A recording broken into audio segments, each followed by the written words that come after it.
이 시간에는 성령 충만한 멘토가 되자라는 제목을 가지고 함께 말씀 나누도록 하겠습니다. 오늘은 성령 강림 주일입니다. 신자의 삶 속에서 벌어지는 모든 거룩한 일들은 신자와 성령 하나님의 인격적인 관계 속에서 이루어지고 있습니다. 그러나 성령 하나님이 계시지 않는다면 우리는 그 모든 일에 무능력하다는 것을 인정하게 될 때 우리는 우리 안에 일어나는 모든 거룩한 일들에 대한 공로와 그 영광을 오직 성령 하나님께 돌려야 된다는 것을 우리는 기억해야 됩니다. 오늘은 성령 하나님께서 신자의 삶에 일으키시는 거룩하고 선한 일들 중에 하나인 성도들의 돌봄이라는 주제를 가지고 함께 깊이 묵상해 보고자 합니다. 성경의 많은 역사는 하나님께서 사람을 통해서 일하시는 그런 모습들을 보여주고 있습니다. 예를 한번 들어보면 여리고성 전투가 있습니다. 모든 일은 하나님께서 하실 것입니다. 그리고 이스라엘 백성들이 하는 행동이 여리고성을 무너뜨리는 것에 관계가 있을 거라고 아무도 생각하지 않습니다. 여리고성 전투가 온전히 하나님의 능력으로 이루어졌다는 것을 우리가 아는 것은 뭐냐면 이스라엘 백성들이 하는 행동이 여리고성을 무너뜨리는데 전혀 물리적인 어떤 영향도 끼치지 않았다는 것을 우리가 알고 있기 때문에 그렇습니다. 그것은 상식이죠.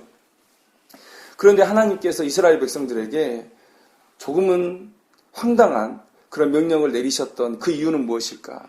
바로 이 여리고성 전투가 하나님은 사람과 동역하시는 분이다라는 것을 우리에게 명확하게 보여준 그런 성경의 장면이다라고 우리가 볼 수가 있는 것이죠.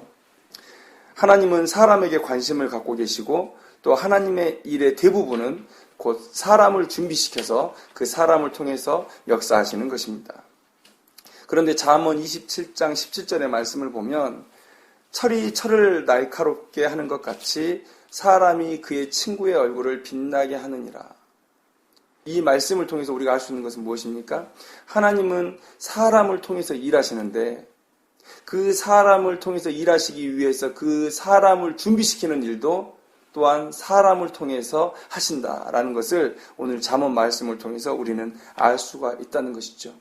그래서 마땅히 신자들이라면 이렇게 사람을 강하게 하는 일에 모두가 동참해야 된다는 것입니다. 하나님의 일을 하기 위해서 사람을 준비시키는 그러한 일에 우리 모두가 다 동참해야 된다는 것이죠. 사람을 강하게 하는 것은 모든 신자들의 의무입니다. 우리는 성경의 인물들을 본받지 않은 설교를 많이 듣습니다.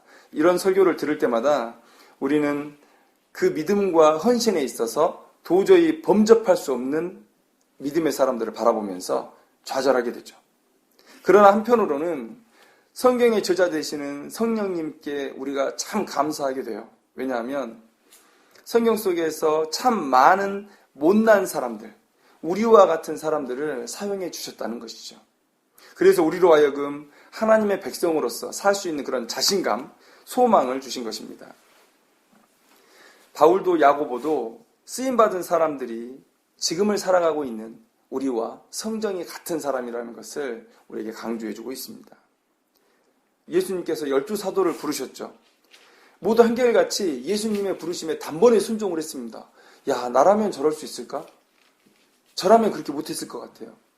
어떻게 저렇게 단번에 순종을 할 수 있었을까? 그런데 또한 한편으로 우리가 성경에 조금 더 깊이 들어가면 이 사복음서를 뭐라고 우리가 정의할 수 있을까? 제목을 붙여본다면 어떤 제목을 붙일 수 있을까? 저는 이렇게 제목을 붙여봅니다. 예수님의 좌충우돌 제자 양육기. 예수님이 좌충우돌 하셨다는 게 아니라 제자들이 좌충우돌했다는 것이죠. 예수님께서 원하시는 그런 모습에 도달하지 못하는 아빠를 따라오는 어린애처럼 아빠 그만 가면 안 돼요? 아빠 조금 쉬면 안 돼요? 아빠 저것 좀 먹고 가면 안 돼요?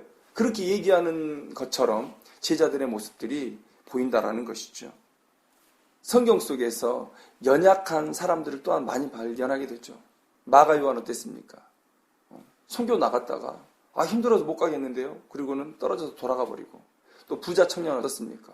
자기가 가진 것이 있어서 그걸 내려놓지 못하고 믿음의 길에 접어는 들었지만 예수님께서 원하시는 헌신의 정도, 헌신의 깊이까지 나아가지 못하는 우리 주변에 많은 사람들을 만나게 되죠.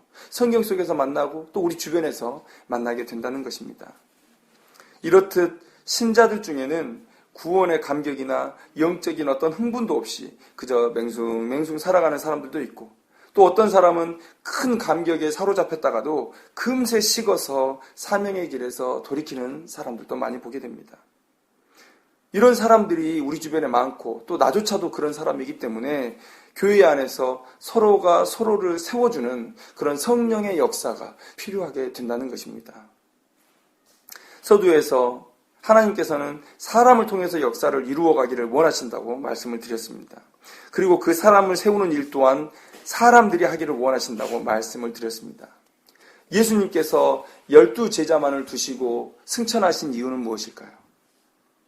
그 이유는 그들을 통해서 복음이 세대에서 세대로, 이 지역에서 저 지역으로, 시간적으로나 공간적으로 확장되어질 것을 기대하고 계셨기 때문이죠.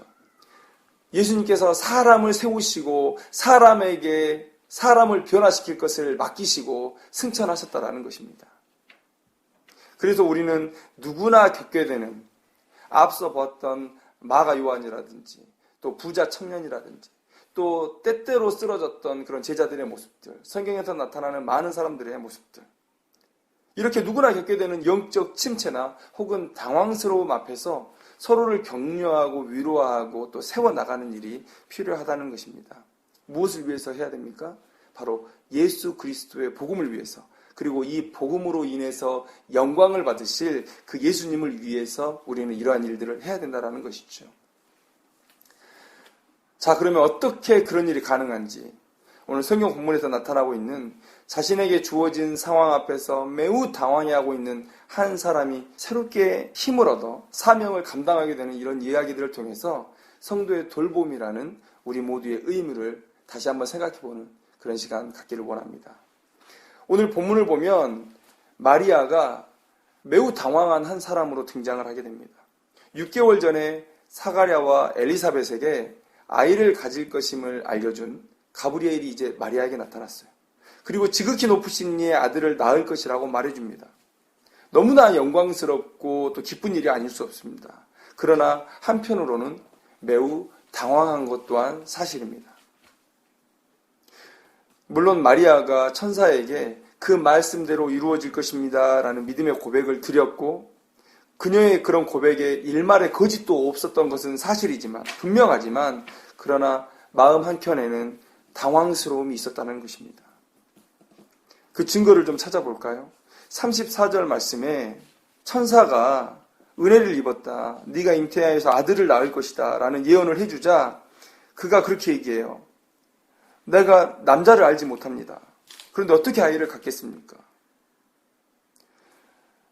예수라는 이 아이가 큰 자가 되고 지극히 높으신 이의 아들이라 일컬어질 것이요, 주 하나님께서 그 조상 다윗의 왕위를 그에게 주시겠다라고 약속을 주셨는데도 이 약속이 얼마나 당황스러웠던지, 나는 남자를 알지 못하는데 어떻게 아이를 갖겠습니까? 라고 얘기를 해요.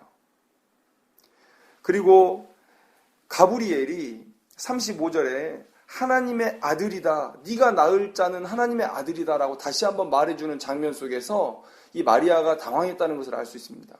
마리아가 처음에 그 말씀을 받고 믿음대로 될지어다 하고 용기와 담대함을 가지고 그 일들이 자기에게 일어날 것을 기대하면서 돌아갔다면 이 가브리엘 천사가 다시 한번 이 얘기를 해줄 필요가 없었어요. 그런데 가브리엘 천사가 더 자세하게 얘기해 줍니다. 마리아야, 네가 낳을 아들은 하나님의 아들이다. 이 말을 통해서 마리아의 당황스러움을 확신으로 이끌어주려는 그런 가브리엘의 모습이 보인다는 것입니다. 그리고 또 우리가 볼 수 있는 것은 뭐냐면 39절의 말씀 속에서 마리아가 일어나 빨리 산골로 갔다고 얘기하고 있습니다. 그러니까 이 말씀을 듣자마자 마리아는 준비할 수 있는 최대한 빠른 준비를 마치고 지금 200km나 떨어진 이 유대 땅으로 길을 떠났다라는 것입니다. 왜요? 가브리엘 천사가 의도한 것입니다.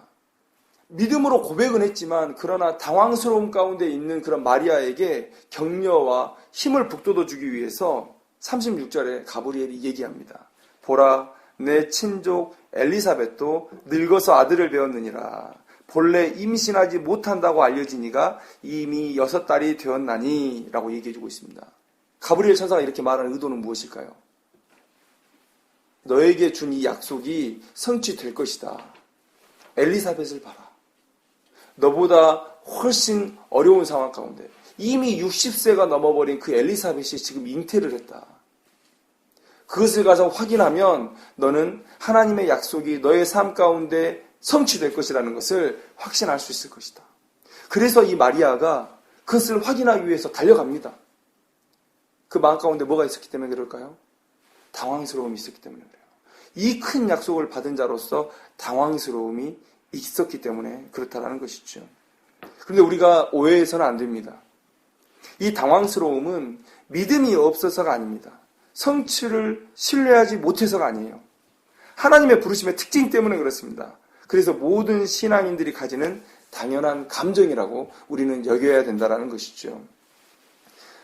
우리를 당황스럽게 하는 하나님의 이 부르심의 특성은 무엇입니까? 첫째는 마리아의 상황과 같이 하나님의 부르심이 예고 없이 주어지기 때문에 그렇습니다.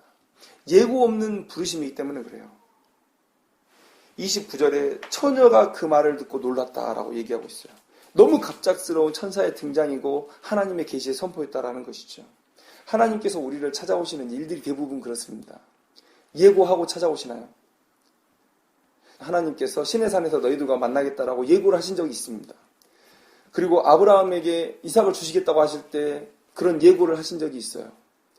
그러나 이러한 일들은 첫 만남이 아니에요. 그 전에 계속 만나왔었던 상황 속에서 다시 만날 것을 약속하시며 주신 그런 예고였어요. 대부분의 하나님과의 첫 만남은 우리를 당황하게 할 수 있습니다. 그리고 둘째는 무엇입니까? 이 부르심 자체도 급작스럽지만 부르심에 대한 삶의 무게가 너무 크기 때문에 그래요. 마리아는 이제 태중에 하나님의 아들을 잉태하게 되었습니다. 하나님의 아들을 잉태하게 되는 처음이자 마지막 여인입니다. 어떻게 해야 될까요? 그리고 이 일을 어떻게 요셉에게 설명하고 가족에게 해명할까요? 삶의 무게감이 크죠. 저는 하나님의 부르심 앞에서는 신자들의 삶의 무게감도 이와 다르지 않다고 생각합니다. 우리가 애써 외면하면서 하나님의 부르심을 축소시키려고 하기 때문에 이것이 이렇게 무게감 있게 느껴지지 않는 것이지, 우리가 하나님의 부르심을 가감없이 맞닥뜨린다면 우리는 이 마리아를 부르신 이 당황스러움을 우리 또한 느낄 것이라고 생각이 됩니다.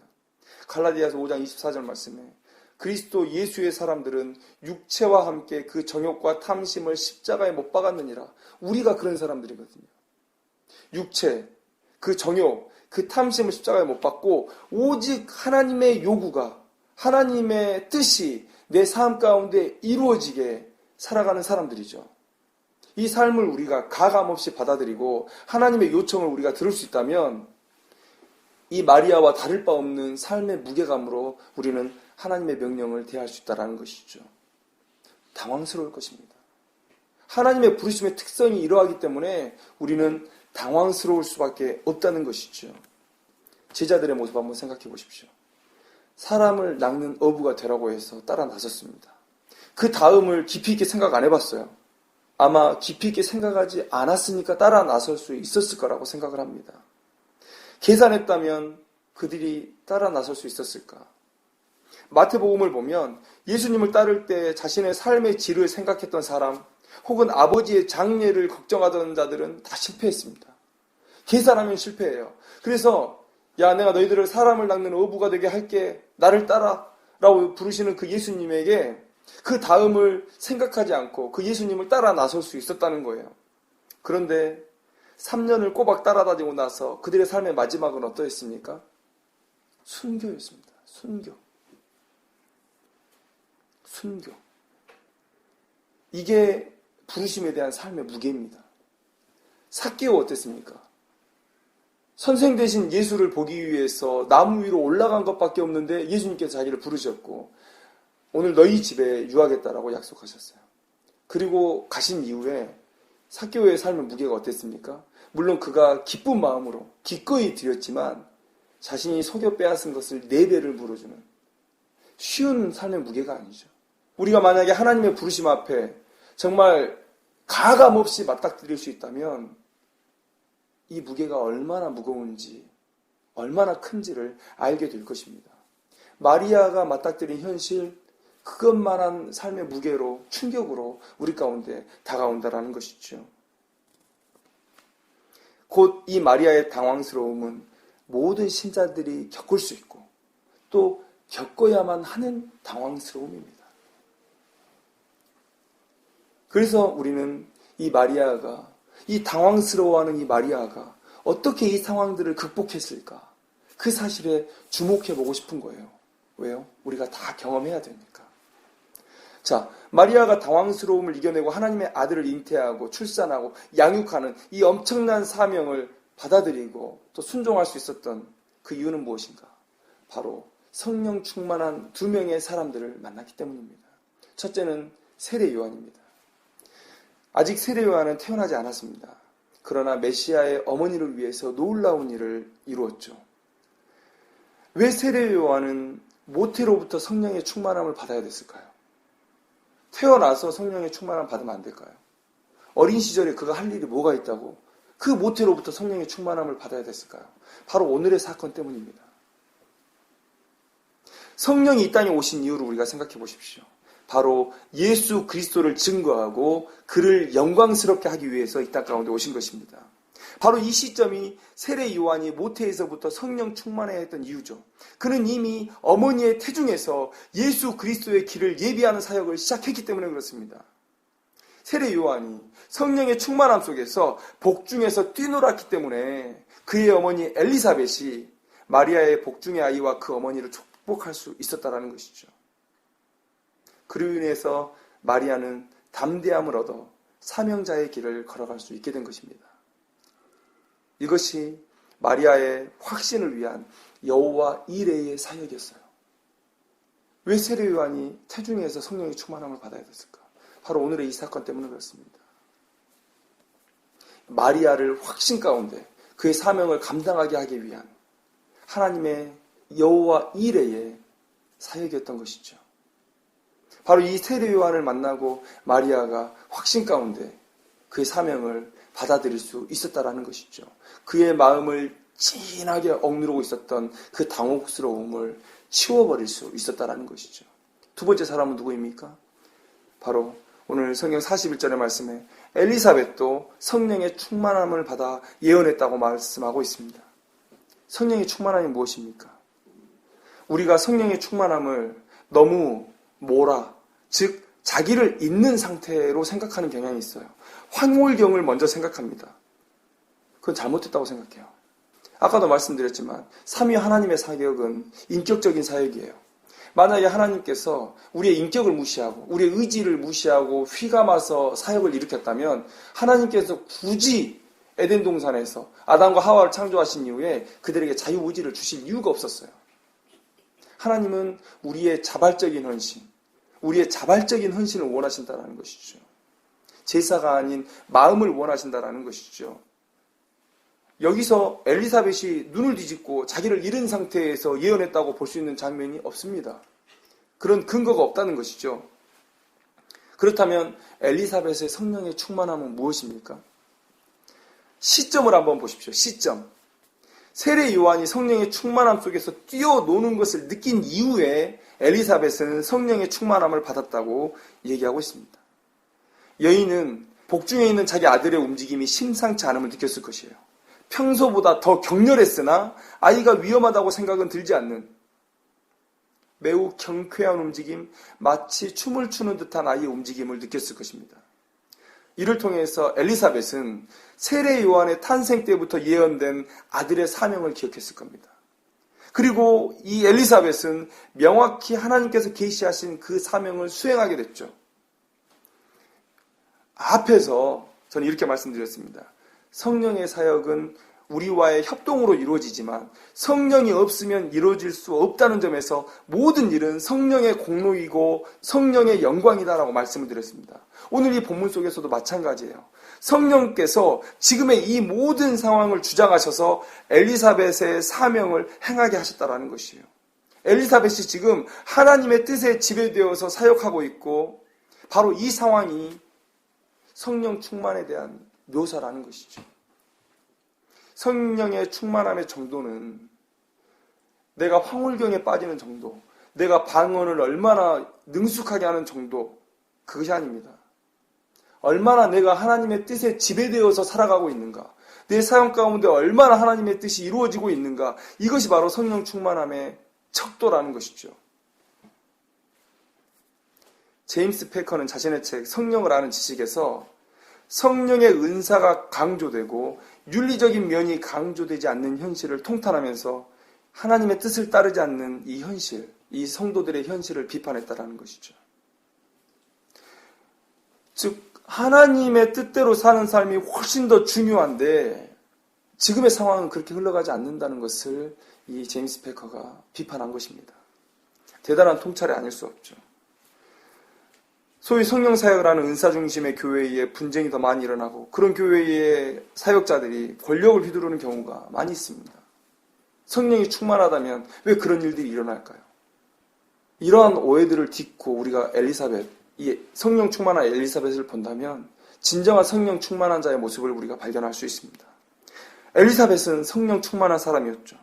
세례 요한에 태어났을 때의 그 사명을 알고 있는 엘리사벳은 세례 요한의 기뻐 뛰놀음을 느끼고 또 지금 자신 앞에 서 있는 여인을 보고 성령의 감동을 받아서 그 상황을 직감한 것이죠.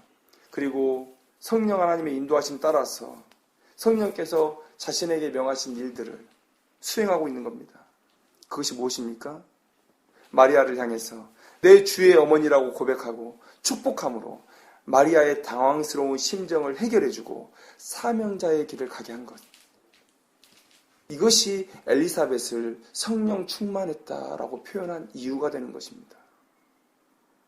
오늘 마리아의 당황스러움은 이 성령 충만한 두 사람을 만나자마자 해결되었다는 것을 오늘 우리는 본문을 통해서 볼 수가 있다는 것이죠. 오늘 우리는 성령 강림주의를 맞이했습니다. 많은 사람들이 다 인정하고 있는 바는 성령께서 이 땅에 오신 이유는 예수 그리스도를 증거하며 그의 영광을 위함이다라는 것이죠. 그리고 우리는 이 대전제 아래에서 그리스도의 복음을 위해서 성령께서 일하시는 실제적인 부분을 알고 우리의 삶 가운데 적용해야 됩니다. 오늘 성령 하나님께서 예수 그리스도를 위해서 일하시는 하나의 모습은 신앙의 여정 속에서 마주하게 되는 서로의 당황스러움을 해결해주는 성령 충만한 멘토가 되는 것입니다. 하나님의 부르심 앞에 두렵고 떨리는 마음으로 무언가를 확인하기 위해서 달려온 마리아에게 성령 충만한 어린 요한과 그의 어머니 엘리사벳은 마리아에게 그의 길을 걷게 하기에 충분한 그런 용기를 갖게 했다는 것이죠. 앞에서 설명한 대로 갑작스럽게 주어진 사명자의 길을 받아들이게 만들었고 현실의 무게를 이길 수 있는 힘을 준 것입니다. 성령 충만한 사람은 이렇게 주변에 있는 성도들을 세우는 사람이어야 된다는 것이죠. 사람들이 성령 충만하게 해달라고 기도는 열심히 합니다. 그런데 그의 삶 어떠한 실제적인 부분에서 성령 충만하기를 원하는지 그러한 기도는 하지 않아요. 성령은 예수 그리스도의 영광을 위해서 일하시며 그 영광은 예수 그리스도의 복음이 전파되는 곳에서 발생하고 그 일을 위해서 이 땅의 성도가 부르심을 받았으며 그 성도가 함께 모여 교회를 이룬 것이죠. 따라서 이 교회를 사랑하고 그 구성원인 성도들을 사랑하고 세우는 일은 우리 모두의 의무가 되어야 된다는 것입니다. 성령 충만한 자는 이러한 일들을 감당하는 사람이고 성령의 충만함을 소망하는 자들은 이러한 목적을 지향해야 된다는 것입니다. 우리 모두는 다 이런 성령 충만한 멘토가 되어야 된다는 것입니다. 많은 사람들이 우리의 삶을 통해 우리의 입술을 통해서 하나님의 말씀을 듣기를 원합니다. 또 용기를 갖기를 원합니다. 당황스러운 자신의 삶 앞에서 확신을 얻기를 원합니다. 우리 앞에 그런 격려가 필요한 사람들이 수도 없이 많아요.